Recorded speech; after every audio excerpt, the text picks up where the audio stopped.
This book is The Lorax by Dr. Seuss.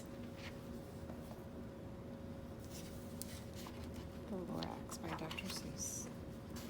At the far end of town, where the gickle grass grows, and the wind smells slow and sour when it blows, and no birds ever sing, excepting old crows, is the street of the lifted Lorax. And deep in the greco grass, some people say, if you look deep enough, you can still see today where the Lorax once stood, just as long as it could, before somebody lifted the Lorax away. What was the Lorax, and why was it there? And why was it lifted and taken somewhere from the far end of town where the grickle grass grows? The old Onceler still lives here. Ask him. He knows. You won't see the Onceler. Don't knock at his door. He stays in his lurkum on top of his store. He lurks in his lurkum, cold under the roof, where he makes his old clothes out of muffled moof. And on special dank nights in August, he peeks out of the shutters, and sometimes he speaks and tells how the Lorax was lifted away. He'll tell you, perhaps, if you're willing to pay.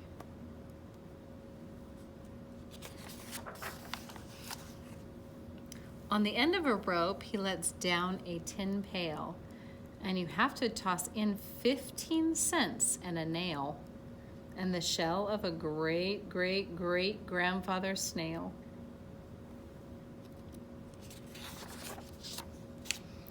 Then he pulls up the pail, makes a most careful count to see if you've paid him the proper amount. Then he hides what you paid him away in his savee, his secret strange hole in his grievous glove. Then he grunts, I will call you by whisper my phone, for the secret I tell are for your ears alone. That means don't tell anybody else. Slup down the slups, the whisper my phone to your ear, and the old Onceler whispers are not very clear. Once they have to come down through the sniggerly hose, and he sounds as if smallish bees up his nose. Now I'll tell you, he says, with his teeth sounding gray, how the Lorax got lifted and taken away. It all started way back, such a long time back. Why, back in the days when the grass was still green and the pond was still wet and the clouds were still clean, and the song of the swans and swans sang out in space. One morning I came to this glorious place, and I first saw the trees, the truffula trees, the bright-colored tufts of the truffula trees, mile after mile in the fresh morning breeze. Those trees pretty, bright colored. And under the trees saw brown barbaloots frisking about in their barbaloot suits as they played in the shade and ate truffula fruits. From the ripulous pond came the comfortable sound of the humming fish humming while splashing around.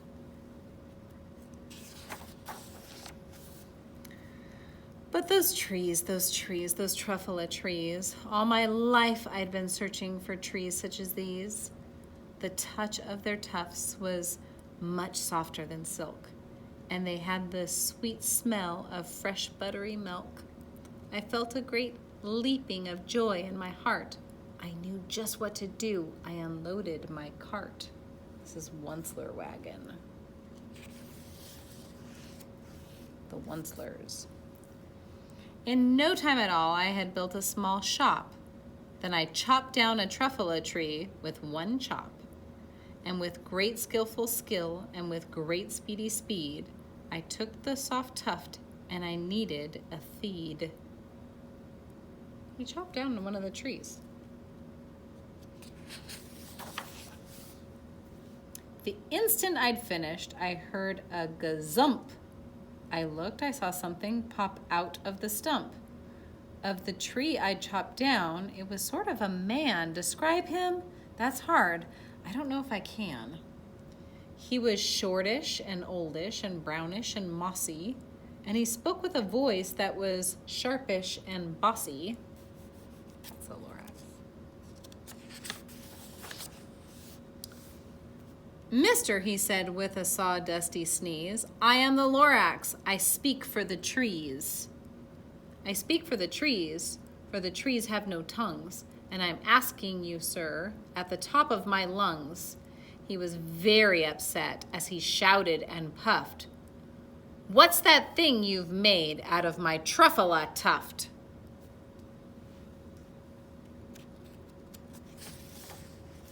Look, Lorax, I said, there's no cause for alarm. I chopped just one tree, and I'm doing no harm. I'm being quite useful. This thing is a feed. A feed's a fine something that all people need. It's a shirt, it's a sock, it's a glove, it's a hat. Built it as other uses? Yes, far beyond that. You can use it for carpets, for pillows, for sheets, for curtains, for covers, or bicycle seats. The Lorax said, Sir, you are crazy with greed. There is no one on earth who would buy that foolish feed.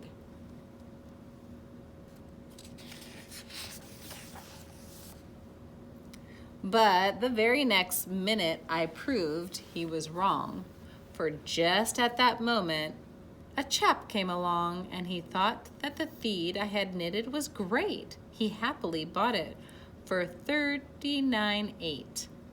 I laughed at the Lorax. You poor guy, you never can tell what some people will buy.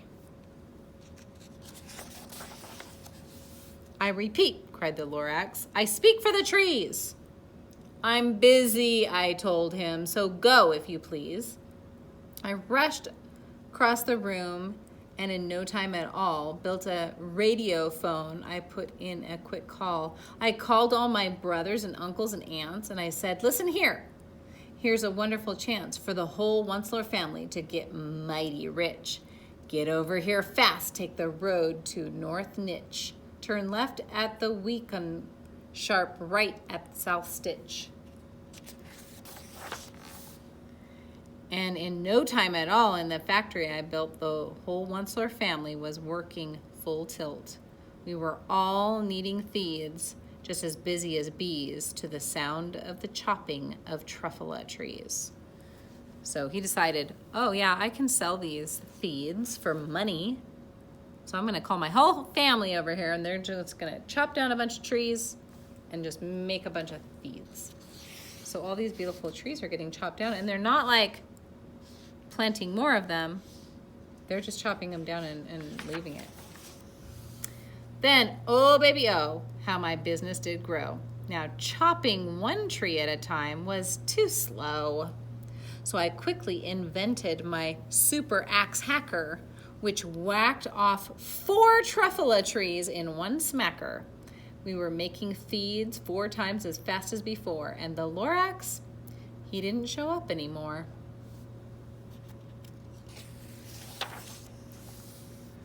But the next week he knocked on my new office door. He snapped, I'm the Lorax who speaks for the trees, which you seem to be chopping as fast as you please. But I'm also in charge of the brown barbaloots, who played in the shade of their barbaloots suits and happily lived eating truffula fruits. Now, thanks to your hacking my trees to the ground, there's not enough truffula fruits to go around, and my poor barbaloots are all getting the crummies because they have gas and no food in their tummies. So these poor guys, they ate the fruit that was growing on the tree and now the trees are gone. So they're hungry. They loved living here, but I can't let them stay.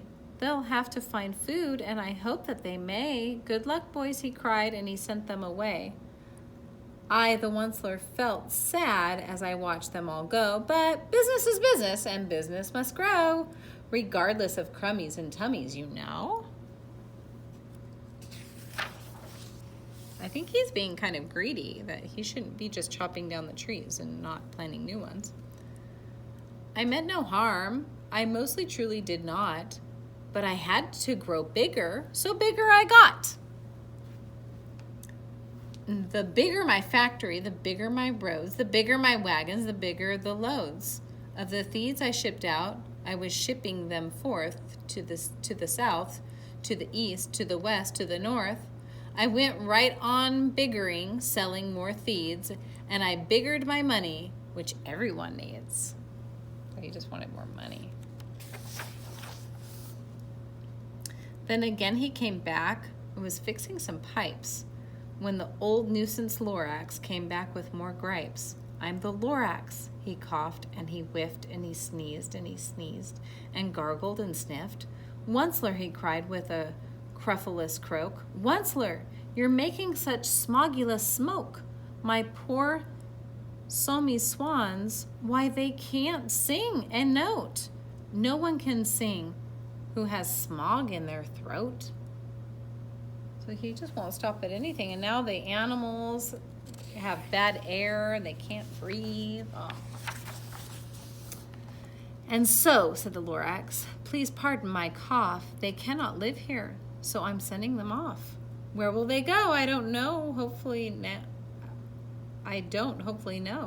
They may have to fly for a month or a year to escape from the smog you've smogged up around here. What's more, snapped the Lorax, his dander was up, let me say a few words about gluppity-glup. Your machinery chugs on day and night without stop, making gluppity-glup, also schloppity-schlop. And what do you do with this leftover goo? I'll show you, you dirty old Onceler man, you. So all this stuff coming out of the machines, it's getting dumped in the water.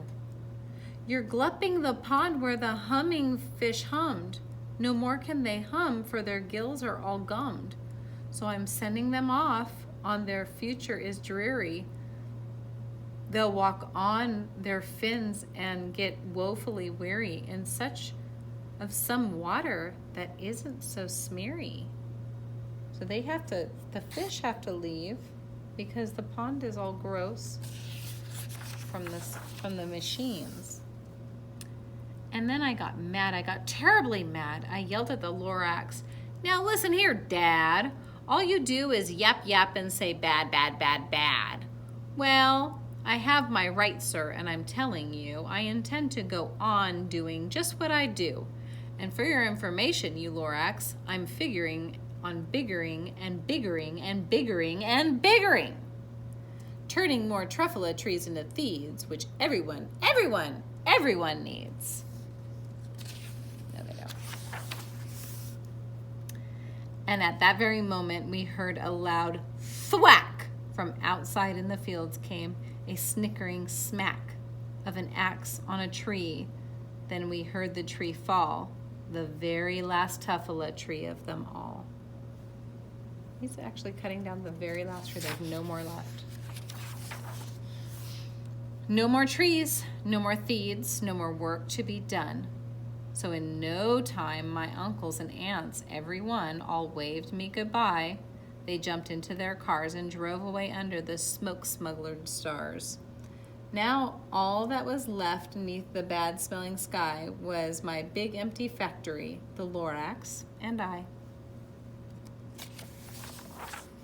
The Lorax said nothing, just gave me a glance, just gave me a very sad, sad backwards glance as he lifted himself by the seat of his pants, and I'll never forget the grim look on his face when he heisted himself and took leave of this place through a hole in the smog without leaving a trace. It's like, I'm out of here. You've ruined the place. And all that the Lorax left here in the mess was a small pile of rocks with the one word, unless. Whatever that meant, well, I just couldn't guess. That was long, long ago, but each day since that day, I've sat here and worried away. Through the years while my building have fallen apart, I've worried about it with all of my heart. But now, says the Onceler, now that you're here, the word of the Lorax seems perfectly clear. Unless someone like you cares a whole awful lot, nothing is going to get better. It's not. So, Ketch calls the Onceler. He let something fall. It's a truffula seed. It's the last one of all.